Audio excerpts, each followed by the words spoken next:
حقيقة العمل في المغرب أو الخدمة في المغرب. غادي نحاولوا في هذا الفيديو هذا نسلطوا الضوء على الخدمة في المغرب مع الشركات ومع الدولة، ونشوفوا واش بالفعل واش هو الطريق الأمثل باش نضمنوا واحد المستقبل، ولا الخدمة في المغرب مجرد مضيعة للمستقبل ديال الشباب اللي عاد تخرجوا. اذا مرحبا بكم الشباب، كنتمنى تكونوا بخير. معكم اوساكا فيديو جديد. كنتمنى عائلتكم يكونوا بخير، تكونوا كدوزوا وقيته زوينه في خدمتكم، في قرايتكم، في اي حاجه كديروها. اذا الخدمه في المغرب صراحه واحد الحاجه اللي ولات اعتياديه عندنا حنا كاملين التلاميذ والطلبه، هي اننا فاش كنتخرجوا ولا فاش كنشدوا واحد الدبلوم ضروري ما كل واحد فينا دوز واحد التجربه ديال انه يدفع للخدامي، يدفع للدوله، يدفع الوظيفه العموميه اللي كنسميها انا الدوله. يعني جرب بزاف ديال الاقتراحات وبزاف ديال الحوايج باش انه يحاول يلقى خدمه من بعد التخرج. وصراحه كتعتبر هذيك هي اصعب مرحله في الحياه، ونقدر نقول لك في مرحله الشباب هي ديك المرحله فاش كتصطدم بواحد الواقع ديال ان داكشي اللي كنتي كتحلم به وانت صغير وكنتي متخيلوا انه غادي يطرا من بعد التخرج كتلقاه فهمتيني واقع اخر، ماشي داكشي اللي مولف واللي عارف. فهمتيني؟ يعني غادي نحاول نقول لكم الشباب واش زعما انطلاقا من داكشي اللي كنشوف وداكشي زعما اللي كنشوف الناس كبر مني والناس زعما شنو وقع لهم. نقدر نقول لكم بان الخدمه في المغرب هي كترجع لكل واحد، كل واحد والسيستم ديال التفكير ديالو وكيفاش كيفكر. علاش راه كاين ناس اللي عندهم واحد القناعه ديال انهم باغيين غير الاستقرار، باغي هو غير يستقر. الا لقى غير 5000 درهم في الشهر ولقى مثلا سكنه ولقى مهم لقى واحد العائله واحد الزوجه وداك الشيء، فهمتيني، ودار واحد الدويره، راه هذيك الحياه عنده، فهمتيني. ومن صحاب السكن الاقتصادي تحيه لكم.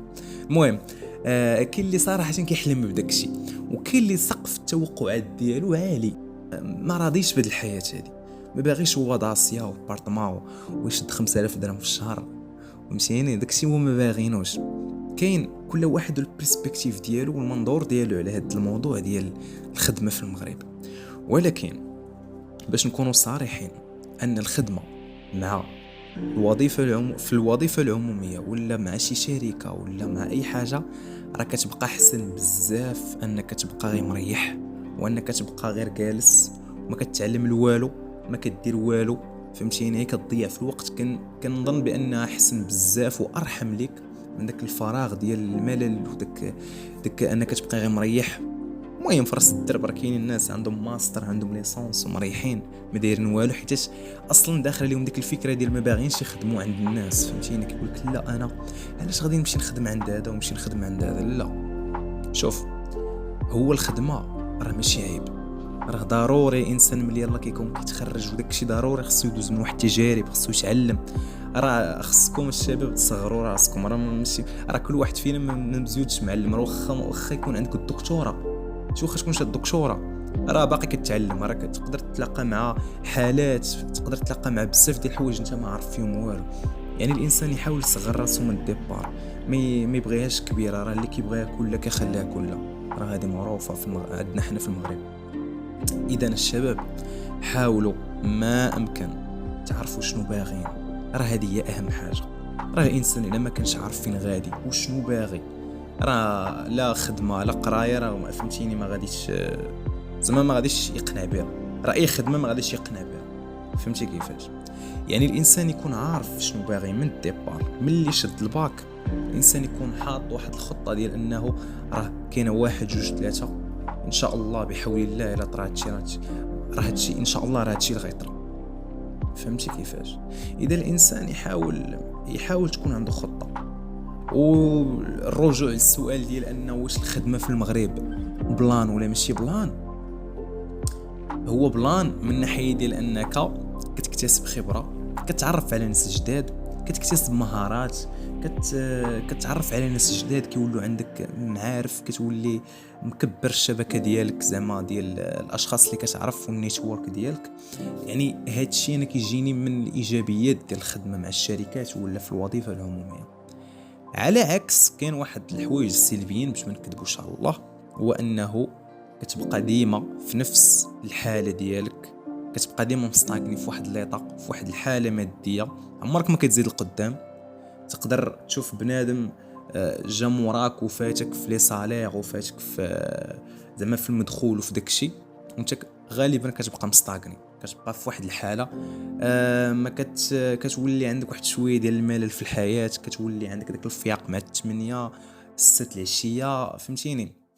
كيكون واحد الروتين كيتعاود يوميا، والروتين راه كيقتل، فهمتي؟ راه واخا ما عرفت شنو راه كيقتل، ابار على الجو ديال الخدمه ولي كليما ديال الخدمه وزعما والناس اللي تما، واش بالفعل دوك الناس كيتعاملوا معك مزيان ولا لا، الباترون ديالك.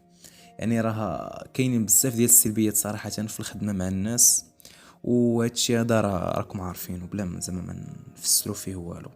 ولكن شوف، الانسان ياخذ تجربه، راه ضروري من تجربه في الحياه.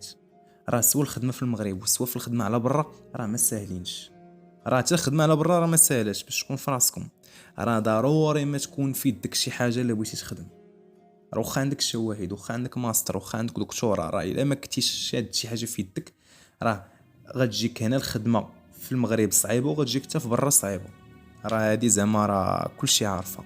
يعني الانسان يحاول ما امكن انه يطور من راسو قد ما امكن، ويحاول انه يزيد القدام، ويحاول انه يتعرف على ناس كينفعوه في نفس الدومين ديالو، ويحاول انه يمشي وتكون عنده واحد الهدف. راه شوف، الا ما عندكش هدف وما باغيش تبني واحد لا كارير، راه انا نقول لك راه في الحياه المهنيه ديالك ما غدير حتى لعبه، ما غدير حتى شي لعبه.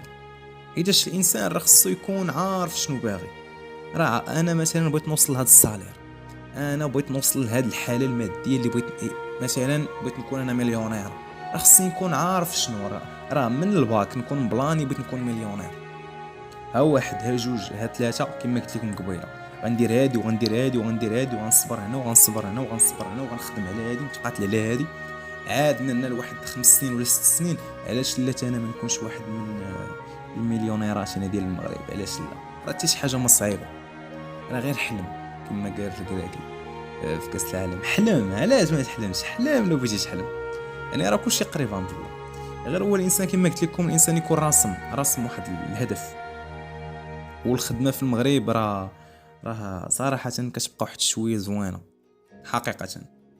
راه كتبقى شويه ان فهمتي، الا تلاقيتي شي خدمه اللي بصالير زوين وعدد الساعات قل، واخا حنا ماشي في السويد ما غاديش زعما، الا تلاقيتي هاد الخدمه هادي اللي شويه فيها السوايع قلال وبصالير زوين، راه غادي تكون ارحم ليك من الخدمه على برا.